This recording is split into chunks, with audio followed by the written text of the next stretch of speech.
யாருங்க நீங்க? பேரு காளைய. ஊரு சூரக்கோட்டை, சுத்தி இருக்கிற எல்லா கிராமத்துக்கும் பிரசிடென்ட். 1000 ஏக்கர் நிலம் கிட்ட இருந்தாலும் போகும்போது ஒரு பிடி மண் கூட முன்னாடி எடுத்துட்டு போக முடியாது. கட்டி உதவி தண்ணி ஊத்தி இடுப்புல இருக்கிற கயிறு கூட உருவி எடுத்துதான் படுக்க வைப்பாங்க. நீ ஆசைப்பட்ட மண்ணு மேல ஆளுமே அதிகாரங்கிறது இல்லாதவங்க கிட்ட அடிச்சு புடுங்கிறது இல்ல, அவங்களுக்காக துடிச்சு கொடுக்குது. கொள்ள வசத்தாத கரடு முரடானவ ஓகே தோகே மோர கிடையாது.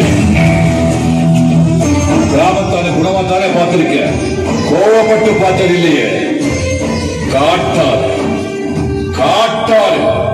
கரையும் கிடையாது, தடையும் கிடையாது. கட்டி பிடிச்சிக்குவேன், இல்ல வெட்டி சரிச்சிடுவேன்.